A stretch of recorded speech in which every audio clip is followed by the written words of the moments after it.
decision. I will start really first of all with apologies for absence. We have a full house, Emma, I think, from looking at the screen.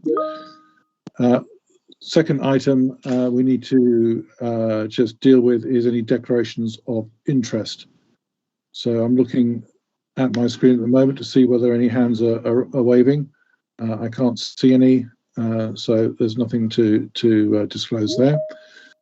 Item 3 is the minutes of the meeting held on the 11th of November. The panel is asked to comment on those minutes. Does anyone have any comments in terms of accuracy? No. In which case, I'm happy for us to approve those minutes. Item 4 is matters arising. Are there anything in those minutes that members of the committee want to raise as a matter of arising? There's nothing that, for me, I think we need to deal with. No? Okay, so that deals with the sort of formalities of the early part of the meeting. Emma, I'm going to hand back to you to introduce the presentation that we're now going to have. This is a presentation on One Portal Way. So it's an application which is already live. It's an application within North Acton in the London Borough of Ealing. However, it's been retained by OPDC for our determination. It is the largest application that we've received in OPDC's life, and we thought it would be useful for the applicant to come and present it to you. So the applicant is Imperial, and I think I'm going to hand over to Ian Mayhead from Iceni, who's the planning consultant, to introduce the team. We have said that the presentation should be around 20 minutes and that we would then have a period of questions, and I put 20 minutes as a guide time for that. But if there are more questions, we can certainly run over, as it is in effect the only item that we have this evening, because we just have the development management report afterwards, but that's up to you, Chair. So Ian, can I hand over to you to introduce the team, please? Thank you. Thanks, Emma. We will have a presentation which will be led by a combination of, we have Jennifer Wilson here from Imperial College. We have Yair Ginor here from Frame RE, who are development managers. And we also have Fred Pilbro, who will be presenting on behalf of Pilbro and Partners, the architects. And they will be the presentation. We have a couple of other people on the line who will be here in case there are questions that are relevant to various disciplines. So we have Claire Dickinson here from Quad on the affordable housing. We also have with us Jane Groom from LCA on the communications. And I am from Iceni Projects, planning consultant for the project. And I think that concludes our team that are on the call. If I have missed anyone, please forgive me. But shall I, Emma, pass over straight to the presentation team? Yeah, absolutely. Thank you. I'll endeavour to share my screen, Ian, if I may. Now the technology will be that sort of critical moment. Hopefully, with the following wind, Emma, you're seeing a blue slide. Yes. Yeah, absolutely. And did it stay when I went full screen? It did, yeah. Oh, that's very good. I'm going to pass over to Jenny from Imperial. Yeah, thanks, Fred. Thanks, Ian. As Ian said, my name's Jennifer Wilson. I'm an investment property director at Imperial. For those less familiar with Imperial, we're a research-intensive university with a focus on STEM and business. Having been established in 1907, we've now grown to 20,000 students. Around half of those are postgrads, and we have over 4,000 academic and research staff. The college's endowment was founded just over 15 years ago with the aim of generating income that supports Imperial's academic mission. It's grown from about 130 million to just under 600 million, which is a result of donations and gifts, but also reinvested returns. The endowment includes an investment allocation to real estate, and that's in locations purposefully contiguous with the main university, so including Northampton. Returns from the endowment are solely used to fund college activities. So this includes funding for endowed research chairs and president's funds on student scholarships, teaching innovation and frontier research. West London's really critical to Imperial. We started our expansion in White City in 2009, and that was really about its proximity to our biggest medical research hub at Hammersmith Hospital. At Hammersmith, we have academic departments, including cardio, respiratory, and medical imaging, where whilst at White City to date, we now have our chemistry and bioengineering departments, part of our business school, and we have a new School of Public Health under construction. And across White City and Hammersmith, we've invested about £500 million on new academic research facilities in the last decade.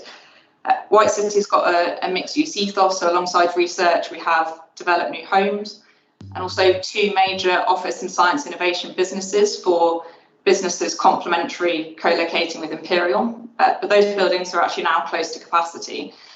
And Northampton's really become an increasingly important part of our West London strategy. We've got 2 sites in the area now, housing 1,400 students as well as our staff. And as you can see on the map, that really reflects its key strategic location for us. It's 1 stop from our Hammersmith Medical Campus and only 2 stops from White City. We think its location makes One Portal really integral to the West London tech ecosystem that we're building in White City, and of course is already embodied by some of the successful local innovators in Park Royal. We're really excited by the opportunity provided by this significant and central site for providing a larger scaling of the spin-outs emerging from our West London tech ecosystem and from White City. We think it's important that this workspace is also supported by an environment where innovators can live and play as well. And so we think this mixed-use approach will help deliver West London innovation, and with the backing of a real long-term landowner in Imperial, hopefully act as a really meaningful catalyst to the wider opportunity area in the OPDC. I'd like to hand over to Yair, who is our main development manager at Frame, to take you on to the next part. Thank you, Jenny. I'll be very, very brief because I want you to have the benefit of listening to Fred explaining about the scheme. There are just 2 things worth mentioning when you look at this aerial image of North Acton.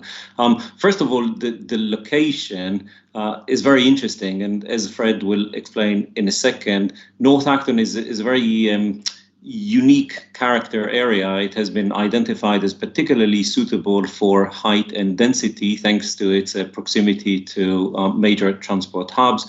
And this is why we see a lot of development activity going in the area. But when you come to North Acton, if you ever come to North Acton, and indeed if you speak to the people that live there or around there, the first thing they will tell you is that at the moment, there's very little happening in North Acton, and there's very, very little to do there. There are no cafes, there are no restaurants, there are no amenities. There's no place to do your local shopping. There's no public space to speak of. And really, there's nothing to do. It really is a dormitory, and it has no heart. And so when we first approached the site, our instinct was that thanks to the site's location at the very heart of this new emerging quarter, and because the site is the largest in that area, we really have an opportunity, and really we have also a responsibility to fill that void. So in a way, our role is to perform something of a heart transplant that will inject new life, a new activity, a new heart into this area, and turn it into an area that caters to all groups of people at different stages in their lives, add more jobs, add much needed local amenities, and turn this into an area that's actually nice to not just sleep in, but work and dwell and spend time in. It's not an obvious challenge, which of course has led us to spending a lot of time about the mix of uses that needs to be achieved here, and how we balance that with the need as set out by Imperial's endowment for the scheme to be viable in order to justify the immense investment that will need to go into it. We think we have come up with the right cocktail, and I will hand over to Fred to tell you more about it. Thanks, yeah. So the site today is occupied by the Carphone Warehouse, which is a two-storey industrial shed. They use it as offices. And as Yaya mentions, it's both the largest and most central site in North Acton. It's a site today that contributes little to the quality of the public realm at its edges. Here we're walking along Portal Way, lying on the west of the site, and you can see large, blank, inactive frontages. And indeed, the site in general provides no public access, no public space, very, very limited biodiversity and greening. Actually, Portal Way, which I'm showing you in this image, is relatively quiet, and it sits within Imperial's ownership, which gives us, as I hope I'll be able to show you, perhaps a little more latitude to enhance the quality of the public realm at the edge of the site. The site you could characterize as broadly a triangle, and its other two edges, the A4000 along its northern edge and Wells Farm Road, are both busily trafficked. Busily trafficked because North Acton forms part of a traffic gyratory moving vehicles from Park Royal down onto the A40. And you can see the reaction of earlier generations of planners has been to fence in the pedestrians. You do well to find an image of North Acton that doesn't feature some pedestrian guard railing. And it's not an environment that's particularly attractive one for pedestrians or for cyclists to move through. It is, as Yaya says, an area of very significant change, forming part of the old Oak Park Royal opportunity area, which is targeting delivering, I think, some 25,500 homes and 65,000 new jobs. And that was the context for an earlier consent secured on this site back in 2016, prior to Imperial's ownership, which delivered a residential development. The slide on the right shows you a lot has happened in the last, 7 years. There have been other consents, so just south of the site at 2 Portal Way, a 35-storey building consented, and then southwest at 4 Portal Way, buildings of 45 and 55 stories. And if you know the site, you'll see that under construction and immediately west of us, we have 6 Portal Way, again 55 stories, the taller building, 38, its neighbour. The lilac on this slide codes for residential and the mauve for student residential. And you can see that the great majority of these surrounding consents, and there are others to the north of 1 Portal Way, deliver basically those 2 residential tenures. One of the things that Imperial's brief, I think, offers the area is a greater degree of diversity of use, and that includes an ambitious programme for active ground floor frontages, but also major employment and hotel elements. And we think that mix will be greatly in the service of animating the public realm. Now, we started work with Emma and colleagues looking at the surrounding consents, yellow codes for new public space that they bring forward, and I'm showing you here the previous 2016 permission. And what I see in this plan is lots of small spaces without particularly clear interconnection. And although it's great there's been a lot of investment in the area, I don't think it's yet yielding a strong sense of place. We felt you could do something better and something different. And so what we want to create at the heart of 1 Portal Way is a major new landscape space, a public garden space, accessible to all, permeable to the surroundings, which will create, we hope, a real sense of address, a real sense of a town centre for North Acton. I guess there are 3 strands to that strategy. The first is that We don't want to just look inwards. We feel the site has the opportunity to enhance the quality of the routes around the site.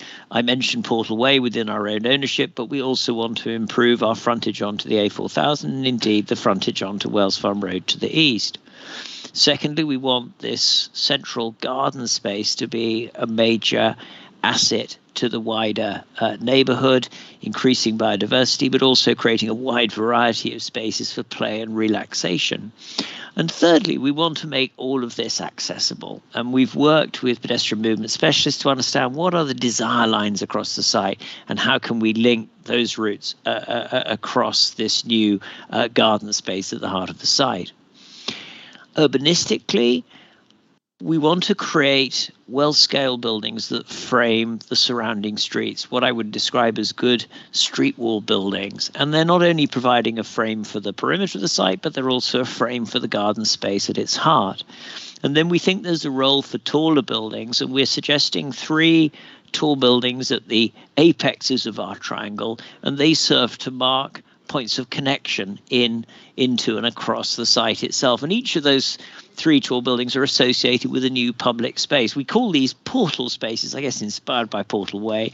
And the idea is that they're gathering spaces. They welcome people in. They're where we're concentrating the cafes and restaurants at ground floor level. So they should be buzzy, lively and active spaces. And beyond them, they give views into this lush green garden space at the heart of the development. So to some extent, you look at the shed on the site today, and it blocks movement potential across the site. And what we're going to do is take all of those potential lines of pedestrian approach and weave them together across the site. To give you a flavour of what that might feel like on the ground, I've walked here down from North Acton Underground Station, and I get to the A4000 and I see pedestrian guard railing, and I see beyond the busy A4000 a blank facade to the existing site. What we want to do is sweep away the guard railing, establish a shared surface, raised pedestrian crossing, and then to deliver you to a new public space, and a public space that is lined with active frontages on the left, a cafe on the right, a co-working facility that Imperial themselves will operate at the base of the building on Portal Way, and beyond that portal space, the green of the central garden. This is the existing situation at the other end of Portal Way, and you'll recognise the blank frontage on the site today. Standing in the same position, this is what we would like to deliver. So a second arrival space, a second portal space, again activated by ground floor retail frontage with views beyond it to the central garden space. And you'll notice on this view that we're also suggesting an upgrade to Portal Way itself, narrowing the carriageway, providing more space for pedestrians and cyclists, and introducing street trees. And that plan, it's one of 200 new trees we want to plant on the site, is in the service of increasing biodiversity in an area that I guess is this existing view as we came down from Park Royal and we're looking east across the site, reminds us that the site today is very, very grey. Can we green it? So again, standing in the same position and looking across, we glimpse into the garden space. And you'll see on the far side of the garden a raised terrace. Now, one of the nice things that the site enjoys is some quite dramatic topography. Wells Farm Road is about a story higher than where we're standing here on Portal Way. And we've taken the opportunity for that change of level to introduce effectively 2 ground floors. And in this case, on the upper level on that building on Wells Farm Road, we're proposing a doctor's surgery that will enjoy great views out over the garden, and then maker spaces for local artists and craftspeople to have units that spill out into the garden itself. And those rich range of functions are really part of a general strategy to animate not only the surrounding streets but also to provide active frontage into the garden. And this shows a view from Wells Farm Road back into the garden space, and you can see the doctor's surgery on Wells Farm Road set amongst a range of different retail, cafe, active workspaces that should make the whole of the ground floor feel very lively and animated. Here we're in the garden space itself. The doctor's surgery I mentioned lies to the first floor of the building on our right. And directly ahead of us is a major workspace building that will be a contributor to local employment and is specifically designed to support startup businesses and innovation. It's part of the realization of what Jenny sometimes calls West Tech that Imperial want to promote here at North Acton. On Wales Farm Road, you'll see the scale of the buildings reduce, actually a lower scale building on Wales Farm Road. This, again, with the surgery on the ground floor, does sort of double duty. It provides a good transition to the existing neighbouring townhouses on the right of this image, but also by keeping the building low, we create great sunlight in the central garden space. I'm going to show you another before and after. Again, we stayed on Wales Farm Road, and it's probably a reminder that the existing site is not so welcoming or hospitable, lots of fencing. Let's clear the fencing away, and again, standing in the same position and looking now east into the garden space, we're in the eastern portal, which is set between, on our left, a proposed hotel, and on our right, that workplace building I mentioned before. And you look through the garden to a co-working and co-living building. This is one of the first buildings we want to create. On the ground floor, Imperial will operate a co-working facility with their colleagues at Scale Space. They're operating a very successful similar facility at White City. And then on the upper levels, we want to provide co-living accommodation.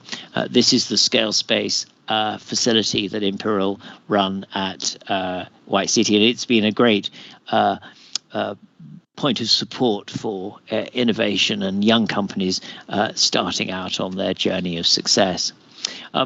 We've looked at the deficit in green space across the entirety of North Acton, and really that formed the ambition to create 60% or just under 60% of our site as green space, again taking the baseline position of about 10% open space and nearly increasing that sixfold. That is a higher proportion of open space than those other consents I showed you previously. You can see 2, 4 and 6 Portal Way typically delivering about a third of their site as open space. We're nearly doing 2/3, and that's reflected also in density. We're very considerably less dense than those neighbouring consents, and we feel our density is appropriate because we want to remedy those shortfalls really across the wider area. And with the larger canvas of that space, we're talking about 1.9 acres of high quality landscape space, we can paint a very dramatic picture.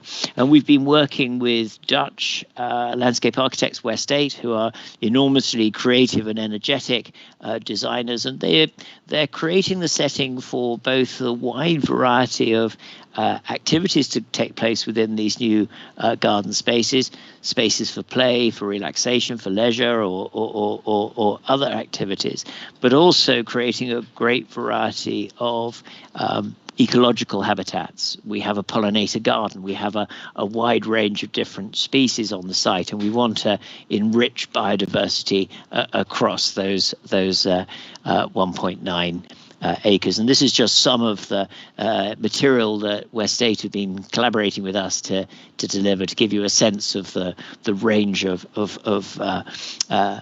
activities and spaces that will be brought forward within One Portal Way.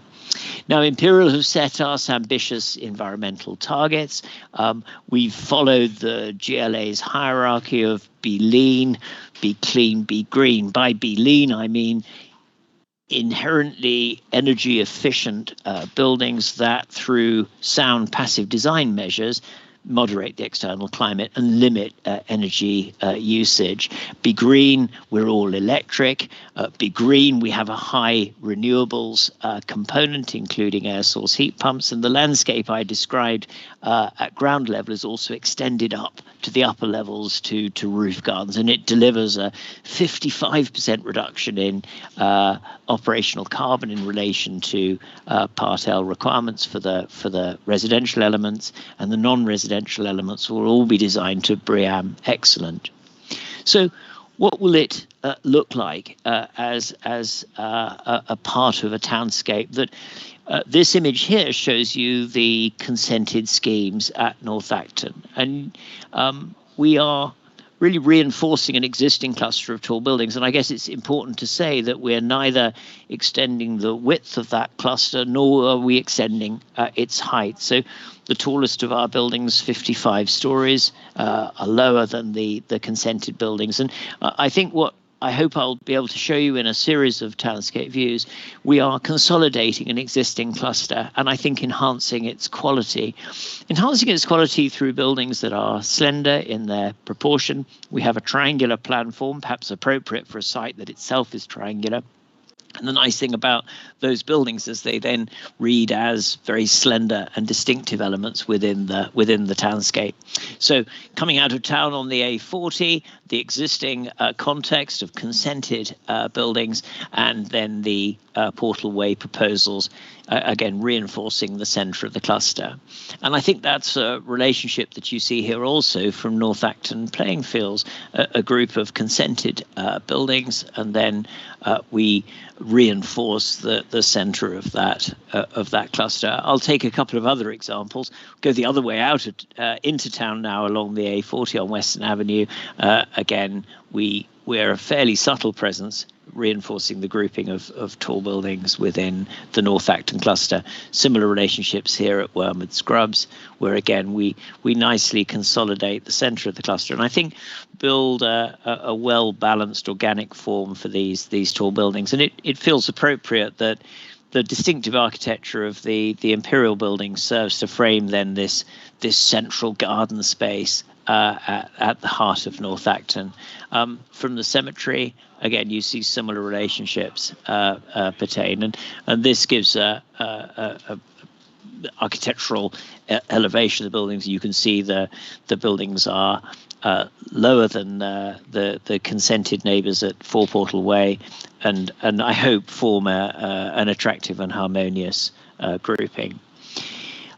Yeah, I will say a word or two about the land uses brought forward by the scheme. I think one of the first things that we did when discussing the programme for the scheme is say that we want to target it to meet the widest range of local needs that we can. So we have some 1,325 residential homes proposed across a wide range of tenure types. So we have build to rent with discount market rent. We have market for sale with both social rent and intermediate. We're committed to delivering 35% affordable across all that range of tenure types.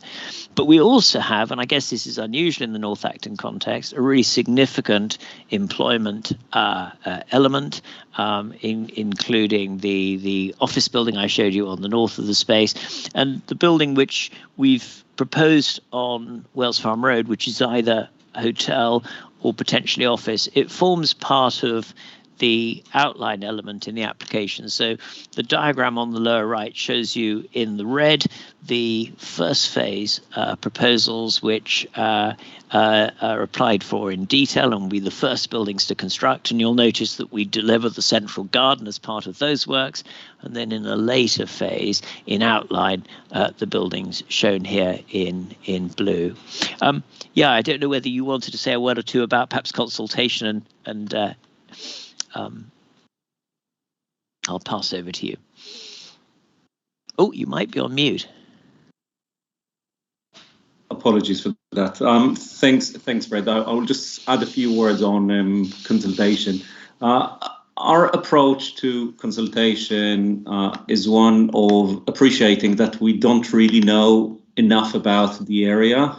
We typically do a huge amount of research to inform our decisions, but ultimately it's the people that live and work in the area that can really bring their local knowledge and their priorities to the decision making that informed the design.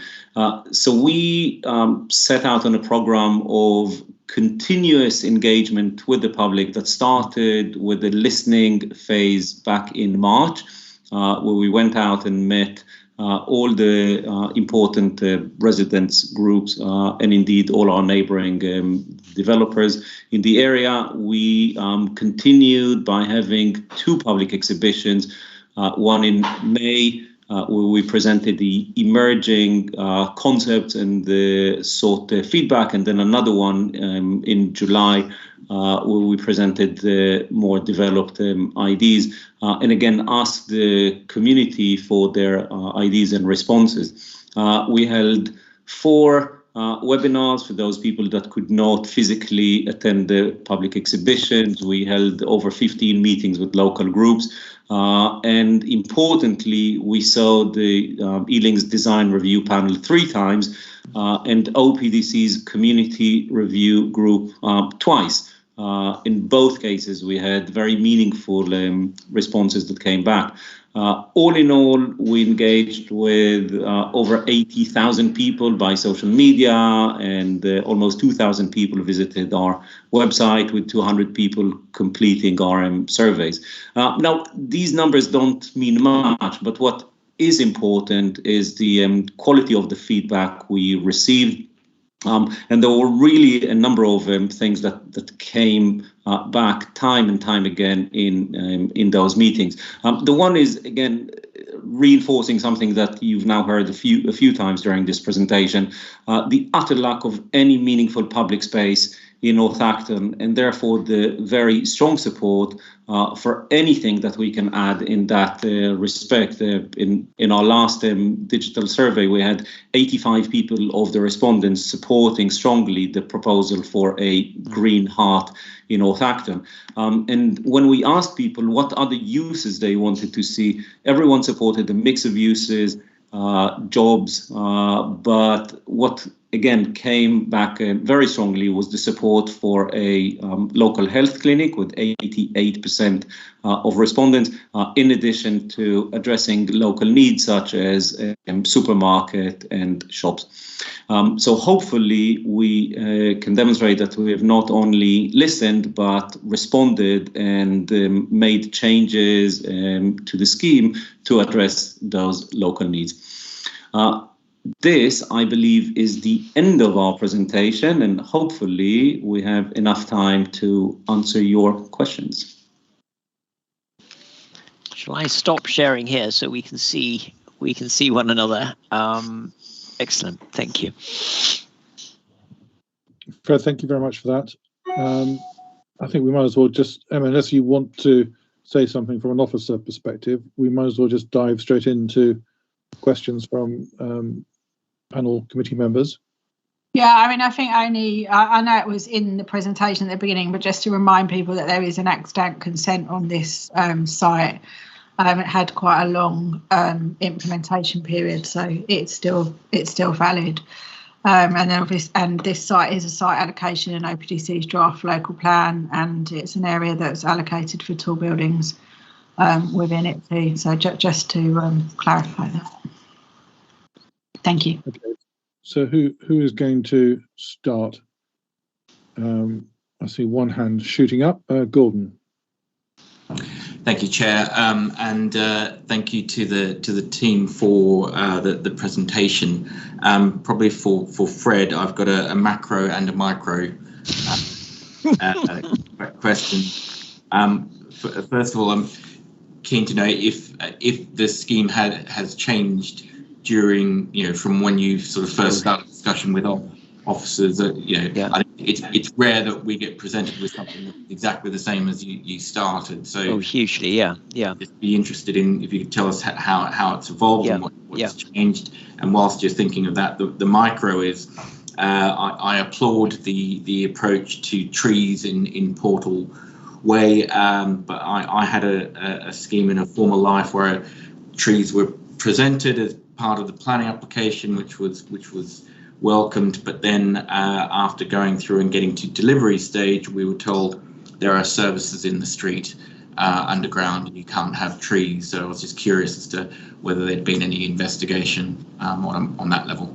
Brilliant. Oh, Gordon, two really good questions. And the answer is the scheme's changed hugely. And as Yaya mentions, we've had both the opportunity to engage with the CRG, the design review panel, as well as with officers. And I think that's been one force that shaped the scheme. I think the other has been the community consultation, early identification of things like the need for the doctor's surgery, which has I think, greatly enriched the public realm, because to some extent we started in a rather banal way. We thought, well, we want to make an active ground floor use, and that must mean retail. And actually, Frame and Yaya's colleagues did quite a lot of research about what was provided at North Acton, how much demand. And actually, to be honest with you, we were left with a shortfall. There wasn't really confidence that we could deliver that amount of retail.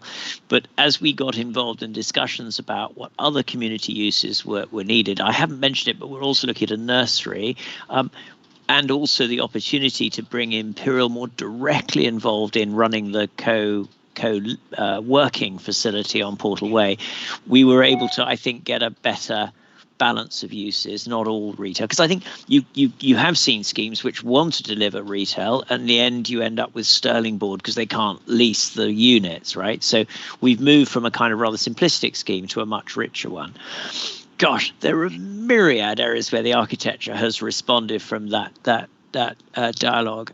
Just to take a couple, I think we were pushed really hard by your offices in a really good way to look at questions of residential quality. Can you increase the amount of dual aspect? And actually, rather nicely, those triangular towers deliver really excellent residential quality, so that helped shape that aspect of the architecture. The other one that they were really good on, really tough on, was microclimate. What's the environment in the garden? Will it be sunny? Will it be calm? And that helped us shape. So, for example, the building I was showing you on Wells Farm Road, which was initially much taller, we reduced in scale, and we felt it worked much better to get great light into the garden and get a much better scale relationship. I could go on the whole resolution of the Eastern Portal and the way we got the buildings to address the A4000 at Wells Farm Road. We came out of really creative discussions, and so for us it's been a very, very good process, and I hope the results will pass muster. Question on trees on Portal Way, Fred? Yeah, so again, we are in the hugely advantageous position of owning the land. Other parties have rights of access across it, but actually Imperial own Portal Way, and we've done infrastructure surveys, and the budget allows for the provision of the trees that we're showing in the application. I think it's absolutely critical for us, because I've been saying as though this is all like generosity. It is partly generosity, but actually it's also sound commercial sense, because we think that if we can establish a high quality environment for these buildings, we'll drive value. And therefore we absolutely want to do the trees because it's in our own self-interest. Brilliant. Thank you, Chair. Okay, I think going from top to bottom on my list, I've got Councillor Taylor's hand up, so I think I'll go to him first as the local guy. Thanks, Chair. Thanks for. I'm getting feedback actually. Thanks for the presentation and the comments. I did meet some of you guys, I think, when you did the public consultation last year, and I think I heard some of my own comments coming back here about making this a vibrant place, I think, and as local ward council, and how you make it work. The pressure on this application, I'll be no doubt, in a public space saying is, you've got to get it right. It's a big application, and it's about what you can deliver and what will make the difference. And I'm trying to envisage for some of your diagrams a cold, wet evening in February or something, or maybe later in the year when I look at some of your pictures. But that said, I think about just a number of initial points around transport. I think there's reference made to about transport. You mentioned the space to reduce the public highway. Is there any discussions? I'm not asking for private information, but any discussion? No. Look at that whole gyrator around there as well, because that's been talked about for a number of years. Yeah. Clearly, you're adding numbers to the area and what that means for the use of the tube station. and which is now one of the busiest. I've seen that transform over the last decade in terms of usage there. You mentioned the GP surgery space. I don't know if that's a certainty, because obviously nothing's certain until something happens, of course. But could that be a combined? Would that be a combined space as a part of the community as well, possibly? And inevitably, there's a question about heights. Without getting debate, I think there have been some comments lodged even by Heathrow Airport as well. I think, and it's from the information we've seen, as whether you have capacity to go not higher, lower actually. You know, how would that make it work? And I think the other question I did have, I know you didn't touch upon it, is the affordable housing numbers, which I thought came up quite low. I think I did some number crunching of habitable rooms. It was, when I looked at affordable rent intermediate, it worked out about 14% of all the units, so which is quite low, I found. So that's 23% when you include London living rent as well, which is obviously that's quite a low number when we consider that in itself. Sorry, I've put a number of points there, Chair. Sorry. The really good questions. Yeah, who would you like to answer each of them? First of all, please make sure that we remember to answer all these questions, because they're all very important. Fred, do you want to start, but very, very briefly, on the gyratory point, and then we'll pick the other ones? So, Councillor Hitesh, we are proposing, I guess, 3 areas of change on the highway. Majority of the changes are proposed on Portal Way, where we're suggesting reducing the carriageway. I think it's about 8.5 metres down to 6.5. So we're still maintaining two-way road, and our neighbours rely on that road for access, and we're not going to mess with that. But we do think that there's a better balance possible between vehicles and pedestrians, and so at the moment it's oversized for vehicles, and pedestrians come a poor second. We're going to rebalance that, but we'll keep connectivity. Secondly, we're suggesting a raised table to facilitate better connections across the A4000. It is today a signalised crossing, but you have to divert out of the line of approach and then come back again to get to Portal Way. So we've suggested regularising that, and again, I think it's basically rebalancing the needs of different road users. And thirdly, we're looking at improvements on Wales Farm Road on the western side of the carriageway to again create more space for pedestrians, cyclists, and for landscape on those edges. There is, however, a wider question about North Acton and the gyratory, because if you look back historically, that loop I described from Park Royal sort of up through North Acton down to the A40 used to run in front of North Acton Station, and in 2004 it was moved south by a block to the A4000. And the logic there was, hey, North Acton's growing, it's a big residential community, we don't want to have these trucks going through the middle of a residential area. Well, if you look at what's happened since, obviously North Acton has been growing further south, and I don't think it's a bad conversation to have again and work out, could there be different ways of connecting trucks coming down from Park Royal onto the A40? Do they really need to come all the way through North Acton? Well, we've asked that question, but it's been sort of beyond the scope of what we can apply as an applicant to do it. But I think long term, that is the conversation that should be had, and if it's had, I think it will improve environment, particularly for cyclists that are very poorly served by the junction on the A40 and Victoria Road. So we aren't solving that problem today. We're going to make a slightly better environment for pedestrians on the site, but I hope it's one that OPDC and Ealing come back to and look at in the fullness of time. Thanks, Fred.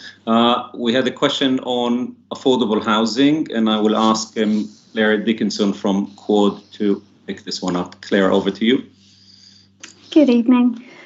We've produced an affordable housing statement, which does have lots of numbers, both in unit numbers and habitable rooms.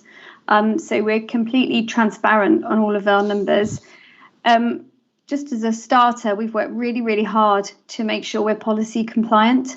So we are meeting all of your requirements and all of the requirements of the GLA, to the point where the GLA we've engaged with and they are happy that we're fast track. So we are achieving 35% by habitable rooms across all of the tenures. What's really important then is to note that there's slightly different policy requirements when it relates to sale homes and the affordable housing you provide with that. And we're providing 60% as London affordable rent, as you noted. And critically, within that, 89% are family-sized homes, and within that, 55% are 3-bed homes. So we hope that really responds well to your policies and requirements. The remainder of that are shared ownership in accordance with policy. We're then delivering the build to rent, and the affordable component of that again is 35% affordable by habitable rooms, and we then split that 30% London affordable rents, and those rents are very, very similar to London living rents, which are very, very similar to your London affordable rents. The range for London affordable rent is £162 to £181 a week, whereas London living rents are £190 to £223. So very, very affordable rents. The remainder are a range of rents up to the cap of £60,000 income per household. So I'm just seeing that Fred's putting various bits and pieces up on the screen. So overall, really wanted to reassure you that all of your policy requirements are met in terms of the quantum, the tenure mix. We're responding to unit size priorities, and our absolute priority is to respond to what Imperial's commitment is to really add diversity and choice to the housing offer locally, and to provide opportunities for a whole range of local people to be part of this community. Thanks, Claire.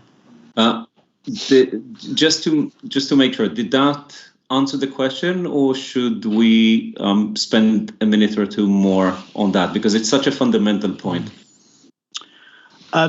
It's brought up more figures I hadn't seen necessarily, but I won't follow that up right now because one or two colleagues might have similar questions. I don't know. Okay, I think I'll just. Sorry. So I think you're going to get some questions probably on phasing and deliverability.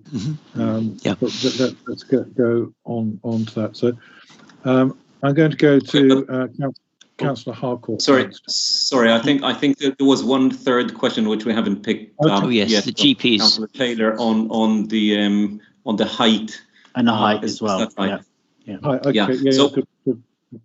So two points there. First of all, let's talk about the Heathrow point. This is a very small point. Basically, their consultation response said that they have no objection given as long as various normal conditions are introduced, and that we deal with the mitigation for the radar. That is very normal for all tall buildings, which we are very happy to do and have done in the past.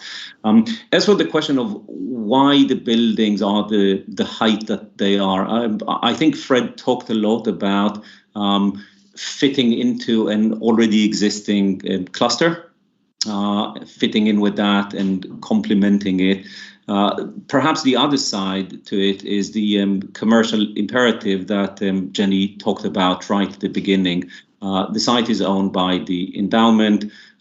There is an existing office building there at the moment, and for the endowment to be satisfied that it is sensible to stop the income stream that is currently supporting all the academic activities, they need to see that the development stacks up and delivers enough value. If we had gone down by several floors, it would make very, very little difference to the appearance of the cluster, but it would make all the difference in the world to the viability of the scheme for Imperial. And this is why we ended up with the height and massing and density that we showed you today. But again, hopefully, we demonstrated to you that it's not just about commercial imperative, but also about creating a good quality and creating all the homes that Ealing and OPDC need. Can I just jump in very quickly there before I hand over to Councillor Harcourt on the heights? So I'm not sure what's really driving the architecture then. Is it viability, or is it because it is the best architectural fit for the location. So I'm going to ask a sort of maybe a hypothetical question, and perhaps it's making it too easy for Fred to answer. But let's say the viability was strongest at 30 stories rather than 50.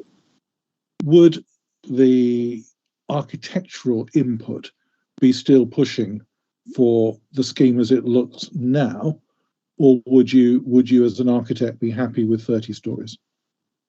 Well, I think inevitably there's not a black and white answer to those questions, William, because in a sense, you know, we're looking to craft a response that is both architecturally successful in townscape terms, but also, you know, manifestly needs to be viable for it to be realized. For me as an architect, I think the three tall buildings we're proposing are exceptionally slender and elegant. So I think they're a positive presence in the townscape. We've looked very carefully at their microclimate impacts to make sure they're not going to cause, you know, pedestrian comfort issues from wind or unwarranted overshadowing.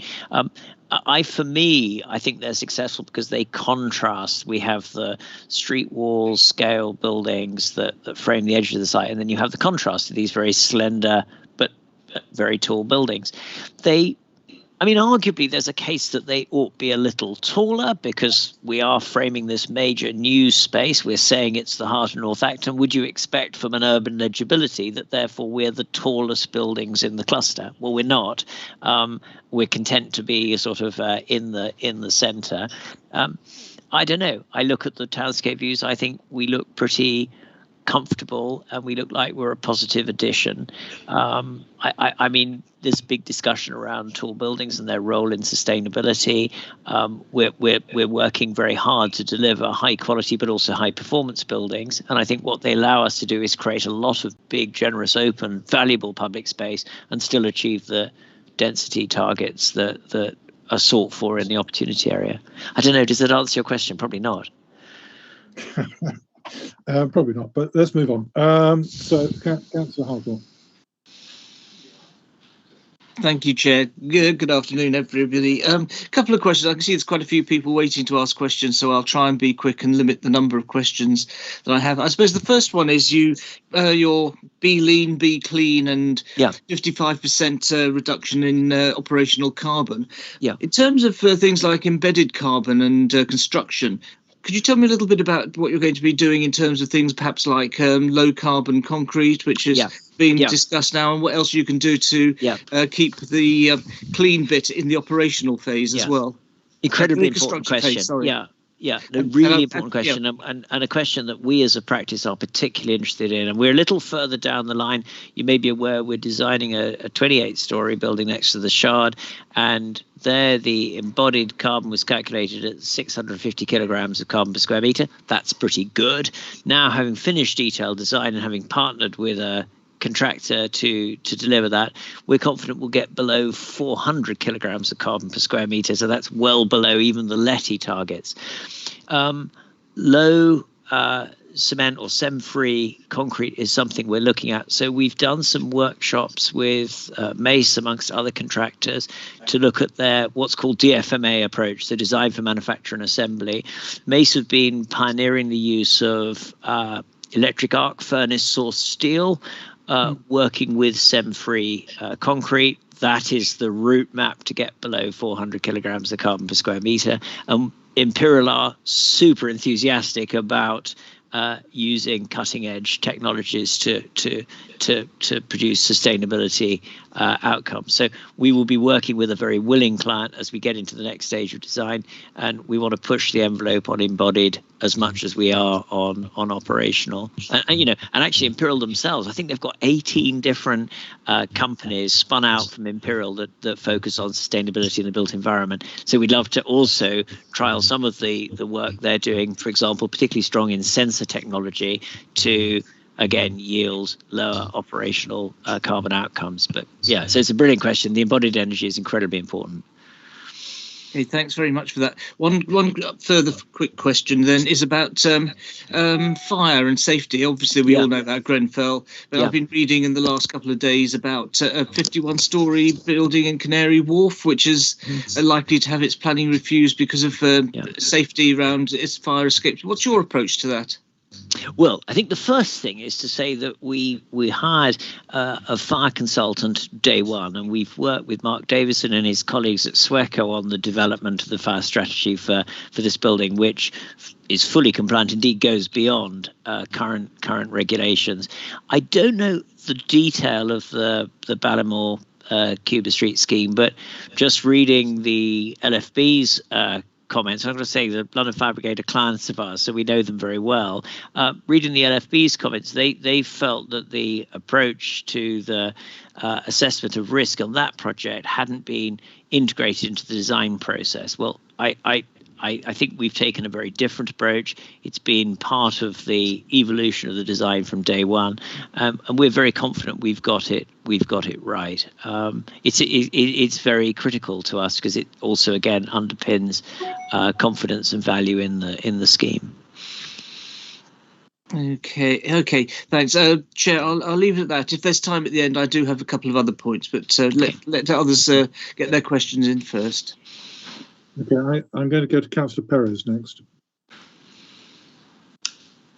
Thank you, Chair. I was looking at your comment on the consultation slide, and there was a comment in quotes about social cohesion, and I'm just keen to find out how did you address that question? How is the scheme going to promote social cohesion? That's one question, and the other question is about the affordable housing. So at what stage of the project are you going to be building the affordable housing? When do you envisage the first residents moving into the affordable housing? Thank you. Do you want me to answer that, or no, you can start, and I will add. Okay. Again, I think it's a really important question. So, in terms of social cohesion, the scheme is delivered tenure blind, and in each of the different kinds of residential tenure, and I'll say a bit more about the detail of what we're offering, in each of the kinds of residential tenure, we're going to deliver 35% affordable by habitable rooms, and they're integrated and will be delivered as we deliver each phase. Now, in the first phase, we're proposing build to rent in the tall building on the northwest corner of the site, and the discount market rent units are simply integrated into the building. So one core, one entrance, everyone shares the same facilities. The other building that we want to deliver in the early stage is the co-working and co-living building on Portal Way. Later phases will deliver more build to rent, and that'll also have 35% discount market rent, and then we will have some market for sale, and there we deliver 35% affordable, and it's a mixture of intermediate and social rent, but all of it is delivered to a uniform high standard, and all of it shares aspect onto, for example, the garden space I was describing. So I think what we want to do is create a mixed, balanced and integrated community. And beyond that, as I've said, we also want to deliver spaces for employment as well as a range of activities at ground floor level. I don't know if that answers your question, but certainly our aspiration is to basically build something that's an integrated community. Yeah, happy with that? Yes. Also, just in terms of the communal spaces, the open spaces. Yeah. So how do you envisage that as well through? Just one comment there.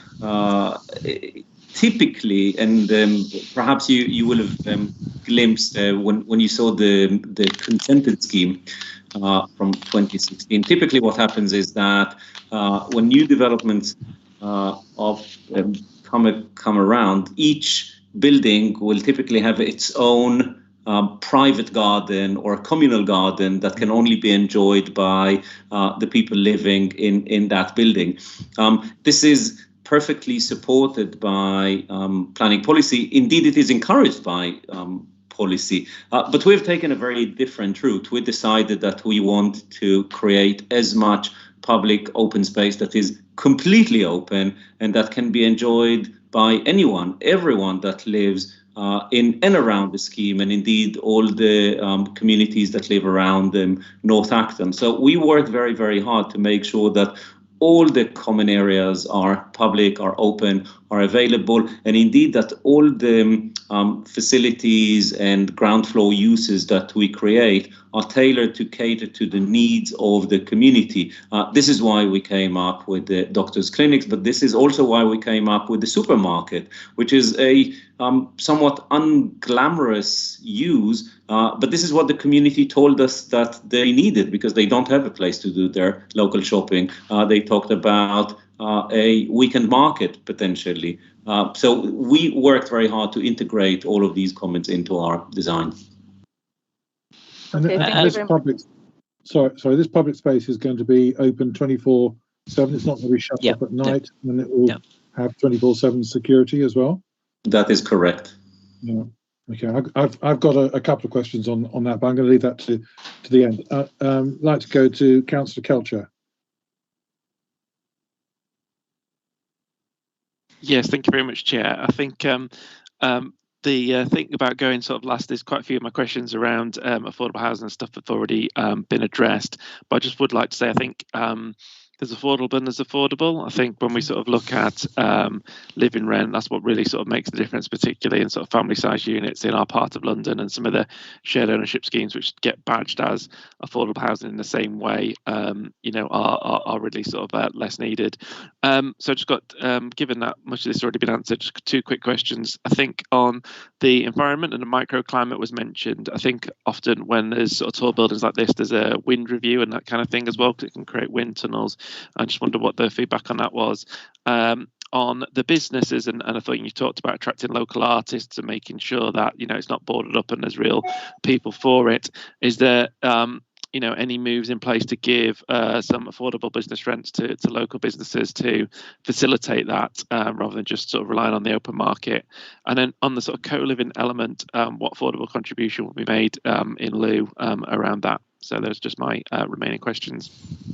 Okay, so these are three questions. Fred, you take the... Shall I do microclimate first? So we've worked with RWDI, who are renowned pedestrian wind comfort analysis, and we've built I can show you a attractive picture of it if it's of interest, a wind tunnel analysis. Let me do that. This is us in the wind tunnel. Basically, the feedback we've had has been very positive, and particularly in the central garden space, that it's a quiet and calm space and suitable for the intended uses. We've also looked very carefully at microclimate and sun on ground. This is identifying the areas of garden in the yellow which receive 2 hours of sunlight, on the left on March the 21st and on the right on June the 21st. So you can see that the spaces will be sunny as well as calm. So we're very confident that the microclimate impacts are appropriate, and of course the scheme is subject to a full environmental assessment, and all of that material forms part of the planning submission. Thanks, Fred. But perhaps just worth mentioning that it actually wasn't easy to solve the wind problem, because, as you say correctly, it is a very windy area. So we had to do several wind tunnel tests, and on the back of each one of them identify mitigation measure, which we then incorporated into the design, so as to make sure that the area will be nice for pedestrians. But we managed to do that finally. Quickly on the... do those tests include the buildings that are consented but not built? Yes. Yeah.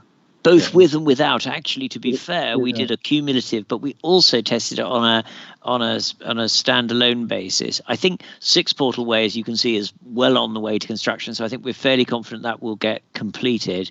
Both 2 and 4 Portal Way are not yet started. So we have assessed without. Those sun figures I gave you assume the neighbouring buildings. Obviously, if you don't have the neighbouring buildings, it's even sunnier. But we've tested both. Thanks, Fred.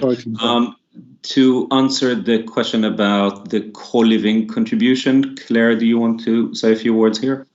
Yes, of course.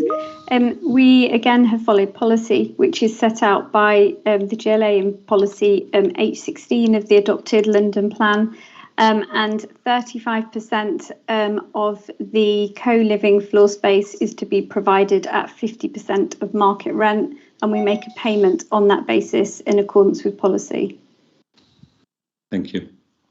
And finally, the studios for artists and artisans, the way we see them is they're not going to make money. We will offer them at deep discounts, and we've already started engaging quite heavily with various collectives and individuals within the area. It's a few years away, so it's a bit too premature to identify exactly who will be the happy artist that will take a space there, but we have already started conversation with them. Okay. Gary, you've been very, very patient. You put your hand up, actually, I think a bit earlier than others, so I apologise for coming to you nearly last, but your turn. Thank you, Chair, and thank you to the team. I just really appreciate you coming along and presenting, and I also admire the ambition for this scheme, particularly to create place. And so I'm going to touch on that primarily. I've heard a lot of responses around placemaking to some of the other questions that were raised, but mine is perhaps a bit more detailed focus around the quantum of active uses and how they will then inform the activities that happen in that garden, I think you've called it. I don't know if we had a ground floor plan to see how those spaces, meet and open out onto that space. May I share, Gary, while we're talking? Yeah, I'll just... Absolutely. And is there some sort of long-term strategy for curation of not only the garden, but those active uses around that? Because I understand with health centers and clinics that sometimes that there's a definite need in getting those to actually come forward very quickly in a scheme. Sometimes it just doesn't happen. It comes later. So are there any sort of meanwhile uses you're looking at as well? Just sort of that overall strategy. And the second part is around affordable housing and the various tenures. And I understand that it's coming forward incrementally as the build plan comes forward. So I'd like to understand if the way it's coming forward with the social rented effectively in the very latter stages is linked to the build program, or is that linked to the viability of the scheme, or is it somewhere in the middle? Thank you. Thanks. I think I can answer the last one, and actually I will ask Jenny to comment on the first question. But Fred, can you just go a bit back, because you have a better image showing the various buildings around the park with the ground floor uses.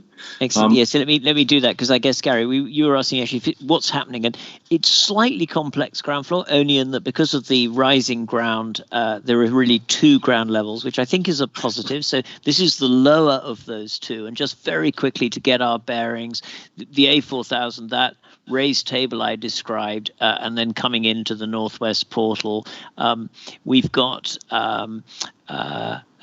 retail, which spills out into the portal space shown here in yellow. We have the co-working, which will be operated by Imperial and Scale Space on the north of the Portal Way building, and then this is the co-living entrance on the south. These are the artist studios I was showing you before, adjacent to the play space at the centre of the gardens, and the supermarket that I mentioned lies here to the north. That's actually accessed if I can go to the other plan, here on the upper level plan, where we have now got ground level to Wells Farm Road.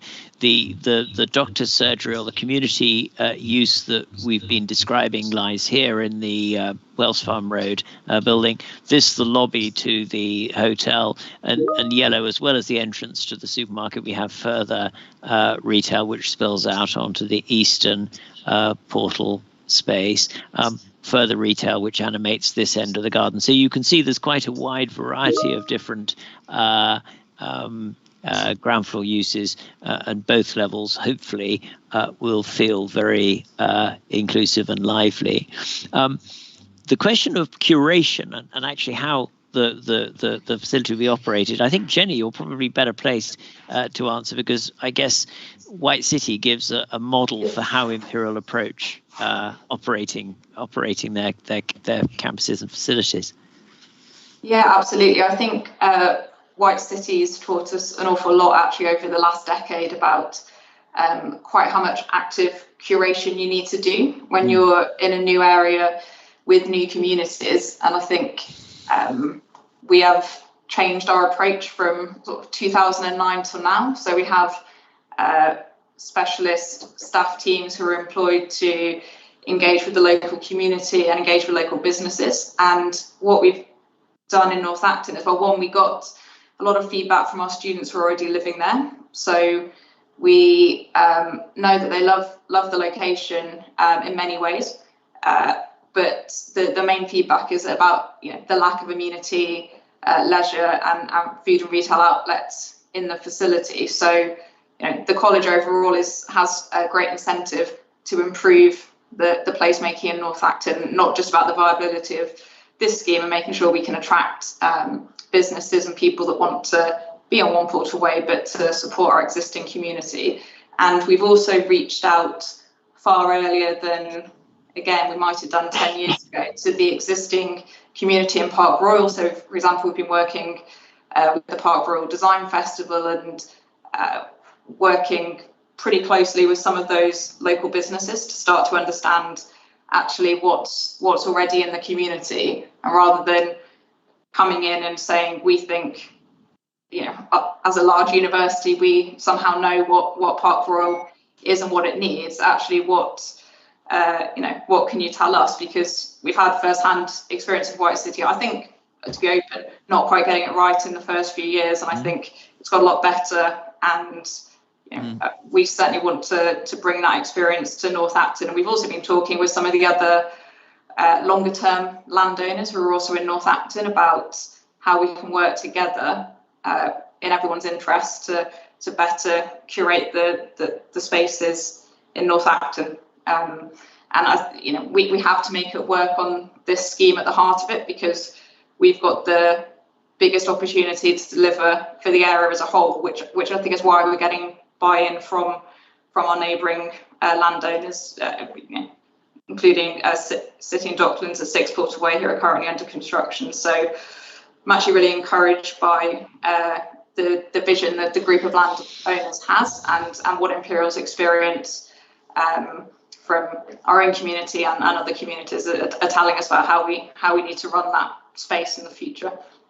If that answers your question, Gary. Thank you. It does. It's very helpful. Just a quick follow-up, if I may, just around the quality of the space itself. Obviously, it's a very noisy environment. Lots of different things competing to be heard, or desirable or not to be heard. Is there any sort of soundscape or sound management that's happened in that space, and what thought you have? Because you're putting a lot of hard surfaces around that are going to obviously reverberate lots of sound, and what are you doing to sort of introduce some calm into that space to encourage people to dwell?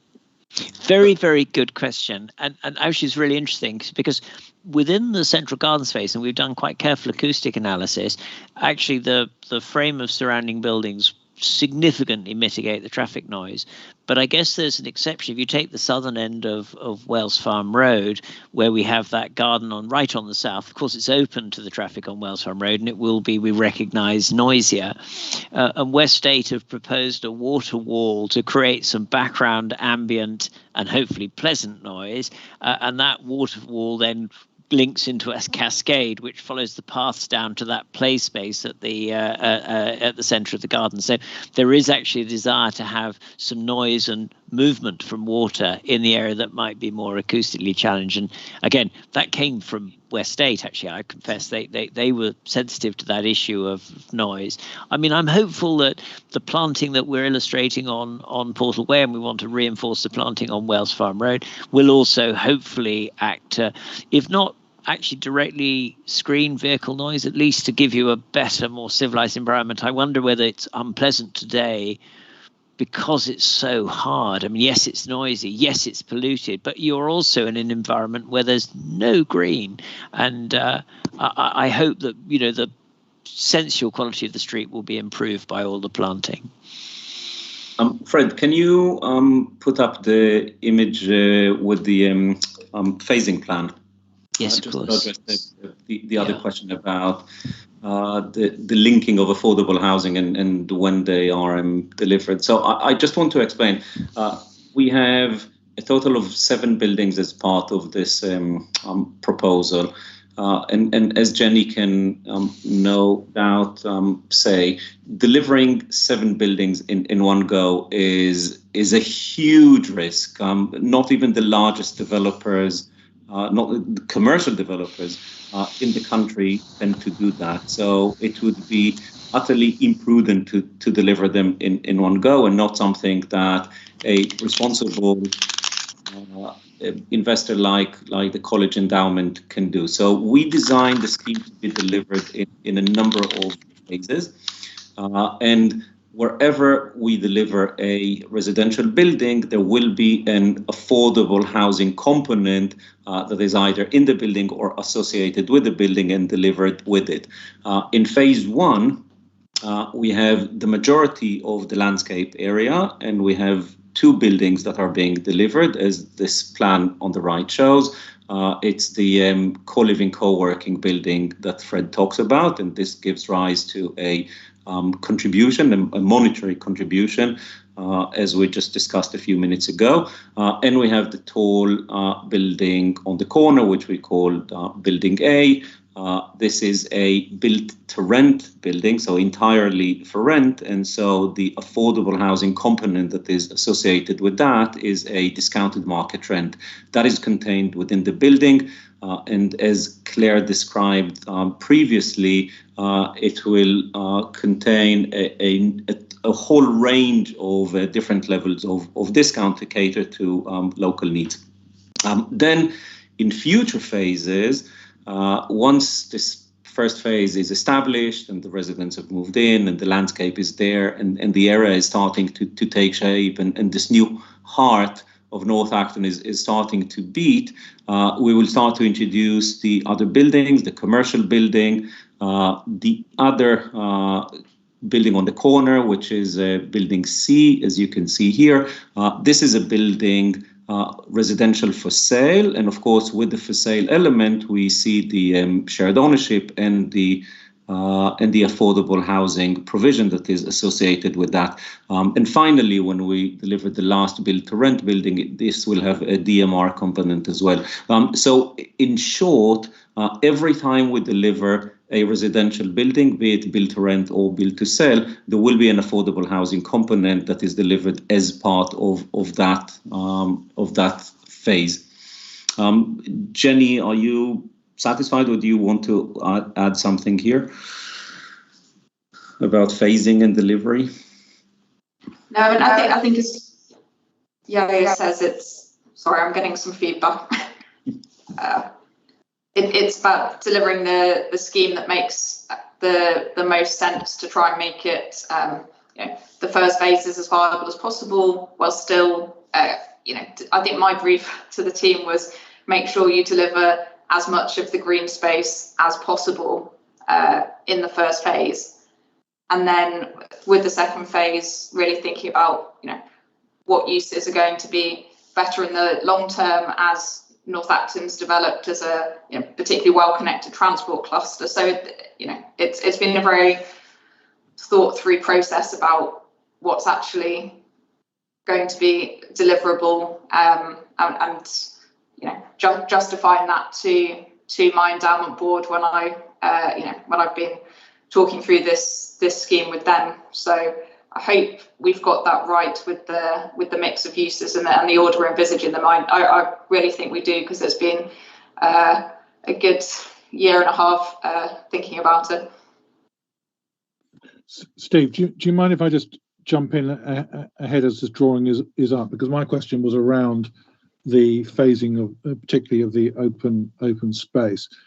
I think Fred put up some sort of design lines right at the very beginning, showing that it was not just about creating a space for people to enjoy and be in, but also to walk through in a more logical way than the streetscape currently is set up to do. So why isn't it possible to create the link all the way through from that sort of reddish colour through to through the blue to come out the end? So not where that arrow is, but at the bottom of the scheme. Also, and the other, just to the other side of building. I can't remember what the triangular building. That's it. Yeah. Why can't we get some form of connection through that as part of the first phase, even if it is a temporary one, just to improve that permeability through the site? Really, really good question. I just firstly, actually, just for one point of clarification, although the southern part of Portal Way is shown as though it comes in the SATA phase, just to confirm, that will remain fully publicly accessible throughout the works. I think there's potentially was confusion on that point. In simple terms, we're looking to deliver the majority of the garden space in phase one. There may well be temporary connections possible to those desire lines, but at some point when we come to do the buildings, we need to construct the basement that lies under here. So you can imagine that at the point where we're constructing the basement, we won't be able to facilitate access. But in the intermediate condition, again, we should look, and the question was asked earlier, I think Gary asked about meanwhile uses, and again, that is something we're very interested in and will be developing, because clearly there will be land that isn't being used for development, and we will want to make sure that it's a positive contributor. So I think, to answer your question, there will be a point where we can't provide that connectivity, i.e. when we're constructing the basement, but we are certainly open to making temporary links during the earlier phases. Yeah, do you want to add anything? Oh, yeah, I think I've lost you. Sorry. Sorry, I think you said it all. We will have a link to the northeast even during construction, and we will do whatever we can to keep all the routes available. As it happens, the route that you just highlighted from the southeast is actually not been identified as a major movement route by Space Syntax, but as we progress with the design, we will make sure that all the current routes and all the future routes will be available, ideally for as long as we can throughout construction. Okay, that's really helpful. Steve, you've been very, very patient. Thank you very much. Well, the advantage of going last is it's being raised by others. But I do want to come back for a couple of points of clarification and things I've heard people say, and I just want to check, did I get that right? And so a lot has been made about the public open space and public accessibility to that space and the like, but I understand what you said will actually be private space to which public has access. And although you refer to it as public open space, actually it's space that you're creating that will be privately curated to which the public will have access. That's a yes/no answer, I think. And the second question is to come back to that on trees. On the very first question from Gordon about trees, and I don't think I had the answer that I was expecting. We all want trees, and we all know about street trees, and the government itself is promoting street trees. The question was there any technical reason they couldn't be planted? Now, this was about services. And so I'm looking for a yes/no answer here. Are there any technical reasons that your tree planting scheme can't be delivered? No, it can be delivered. We've looked at where the infrastructure is, and we're making appropriate allowances in our budget to deliver the trees. Sometimes that does involve some moving of services, but that has been surveyed and allowed for. Your other question was, does the space remain private? Yes, there's no intention to adopt or to have the council adopt the space. Yeah, do you want to say more? No, it is owned by Imperial, and that is the intention. In fact, during the consultation, we came under criticism because a lot of people thought that we are overly ambitious with the landscape design and that we will not be able to maintain it to the very high level of quality that is shown. So Imperial stepped forward and gave the guarantee after looking very carefully at the management plan, the maintenance plan, and the cost of maintaining that landscape, that they will continue to maintain it and be responsible for it throughout as the custodians they are of the area. Okay, I think time has probably now got away from us. I've just got one sort of final thing for Jennifer, I think, from the Imperial point of view, because that last comment was probably quite a good link to it. I mean, you've gone to at fairly great lengths to talk about the role of Imperial in the development and I guess the sort of responsibility Imperial have, notwithstanding they also have a responsibility to the endowment financially. Is your intention to own the development sort of into the future? I mean, I appreciate you might sell leases off, or you're going to sell some units off, but in terms of maintaining the integrity of the scheme and having an owner sitting over the top with probably leasehold interests underneath, being able to shape and prioritise how that sort of open space is curated in the long term. Is that your ambition, or are you in reality a trader developer that's bought a site and you may take some space on it, but who knows where it's going to go? Yeah, that means so that our ambition is to hold and curate the site. So when I was talking about the endowment having this policy of having land co-located with the main university, that really reflects the fact that we think we're driving lots of different types of value by effectively co-locating where the main university is. So part of that is about retaining control of the site and making sure it's that we are a good custodian of the land. We expect to still be around in 100 years. We've been around for 120 years. So that I think is a key benefit of the scheme. And yes, it's certainly possible that the long lease of some buildings might get sold off as part of a funding plan, but certainly our central ambition is to retain that site, because we really believe in the area. And as I was showing on our map, it's that key West London tech innovation arc, one stop North Acton, one stop East Acton, one stop White City, and that's really what has driven this vision and why we acquired the site in the first place, when we were looking for investment opportunities for the endowment in particular. Okay, that's helpful, because I mean, you are part of your scheme. The gift in some sense is that you're offering is this large area of space in the middle. It's privately owned, privately maintained, and the public sector can't really do much about it. So how that is planned to be looked after is hugely important, because if it was to fall into rack and ruin, then I think the whole concept behind the scheme would collapse. So that's something which I'm sure the team will look at in ensuring it can be protected.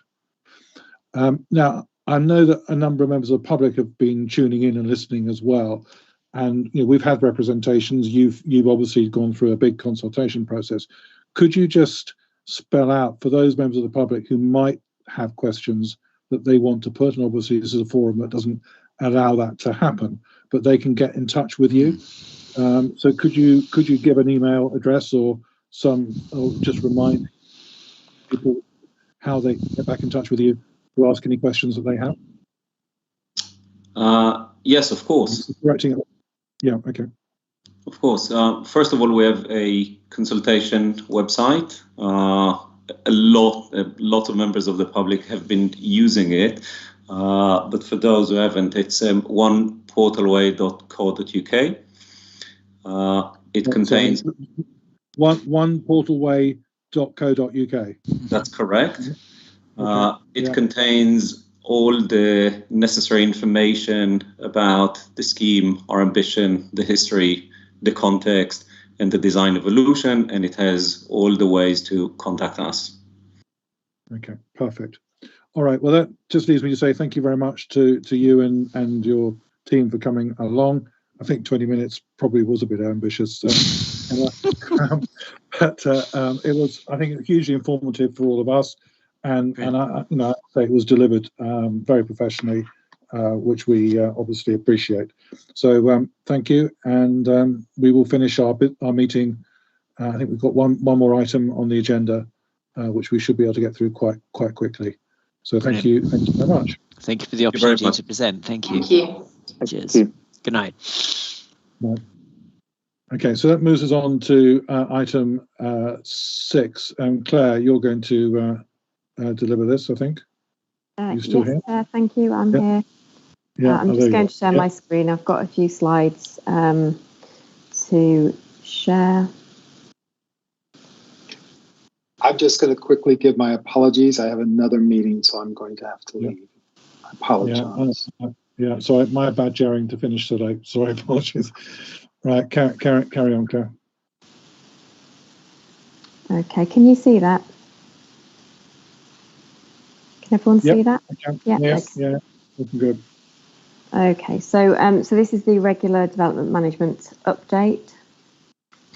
So Planning Committee is invited to note the list of planning applications received since the 29th of October 2021, and the period ends on the 7th of January 2022, which are set out in Table 1 of Appendix A to the report, and to note the update on strategic planning applications in Table 2 of Appendix A, and the update on pre-application proposals in Table 3. So between the 29th of October and the 7th of January, 36 planning applications were received, 11 of which were delegated to the London Borough of Ealing, 6 to the London Borough of Brent, and 19 were retained by OPDC for our own determination. In terms of an update, since the last committee meeting in November, we've received 3 strategic scale applications. The one that obviously we've just had the presentation on, One Portal Way, part outlined, part detailed application for comprehensive mixed-use development. The second is an outline planning application for a 35,000 square metre data centre on the Frogmore Industrial Estate. And the third is an application received just before Christmas on land at Atlas Wharf, a full planning application for residential-led redevelopment for 436 residential units in buildings between 9 and 29 stories. And all 3 of those applications will come forward to Planning Committee for determination in due course. In terms of an update on strategic applications decided, so on the 22nd of December, we completed the Section 106 agreement and issued planning permission for the Network Homes scheme on the land north of Central Middlesex Hospital. To refresh members' memories, that is a full planning application for residential redevelopment to provide 158 residential units, and that's being delivered as a 100% affordable housing scheme. And the other is an application which was delegated to the London Borough of Ealing for determination, actually the site adjacent to One Portal Way, at number 2 Portalway, which was for residential redevelopment in 2 buildings of 25 and 35 stories.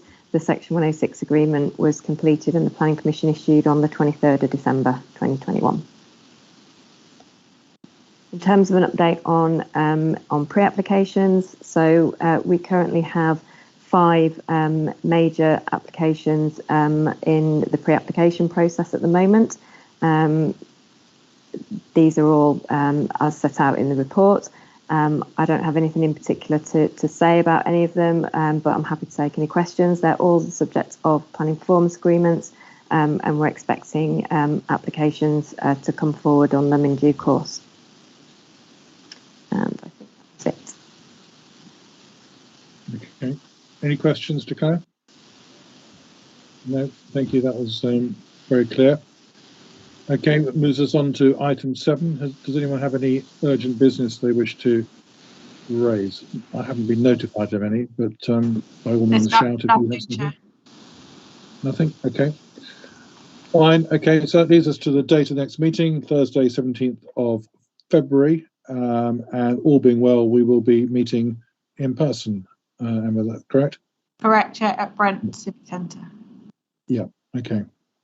Perfect. So thank you very much. Sorry I kept you maybe half an hour longer than was budgeted, but I think that was a very useful and worthwhile session. Nodding of heads. Good. Okay. So good night, everyone, and see you soon. Thanks. Good night. Thank you. Night.